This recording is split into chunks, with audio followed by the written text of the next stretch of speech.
Accreditation కార్డుల విషయంలో కూడా బీఆర్ఎస్ పార్టీ రాజకీయం చేస్తూ ఉంది. కేటీఆర్ గారు, హరీష్ రావు గారు జర్నలిస్టులను రెచ్చగొట్టే ప్రయత్నం కూడా చేశారు.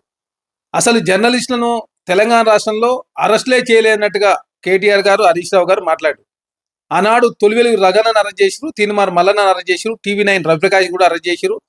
టీవీ9, ఏబిఎన్, V6 వెలుగును బ్యాన్ చేసింది బీఆర్ఎస్ పార్టీ.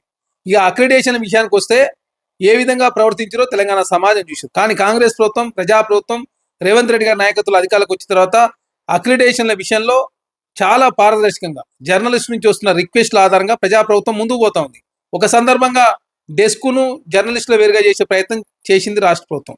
కానీ జర్నలిస్టులంతా కూడా ఆ విధంగా ఉండదు, మా అందరం ఈక్వల్గా చూడాలని చెప్తే ప్రజాప్రభుత్వం పునఃపరిశీలన చేసుకొని జర్నలిస్టులు వచ్చినటువంటి రిక్వెస్ట్ ఆధారంగా అందరి జర్నలిస్టులందరూ కూడా అక్రిడేషన్ కార్డులు ఇవ్వాలి, అందరికీ ప్రయాణం జరిగే విధంగా జర్నలిస్టులు లోకాన్నంతా కాపాడుతామని చెప్పి చాలా స్పష్టంగా రాష్ట్ర ప్రభుత్వం జీవో ఇచ్చి గెజిట్ కూడా జారీ చేసింది. కాబట్టి భవిష్యత్తులో అక్రిడేషన్ సమస్యలు రాకుండా భవిష్యత్తులో జర్నలిస్ట్ సమాజానికి మేలు జరిగే విధంగా వాళ్ళకు సంబంధించిన హక్కులు రక్షించే ప్రయత్నంలో కాంగ్రెస్ ప్రభుత్వం ముందుకు పోతా ఉంది. కాబట్టి BRS party, Bharatiya Janata party జర్నలిస్టుల లోకాన్ని చేసింది ఏం లేదు. అనవసరంగా జర్నలిస్టులను రెచ్చగొట్టే ప్రయత్నం చేస్తూ జర్నలిస్టుల లోకాన్ని తప్పుదారి పట్టించే ప్రయత్నం బీఆర్ఎస్ పార్టీ, హరీష్ రావు గారు, కేటీఆర్ గారు చేస్తూ ఉన్నారు. కాబట్టి జర్నలిస్టులను అరెస్ట్ చేసింది వారు, జర్నలిస్టులను వేధింపులకు గురి చేసింది వాళ్ళు, అర్ధరాత్రి అరెస్ట్ చేసి జైల్లో పెట్టింది వాళ్ళు.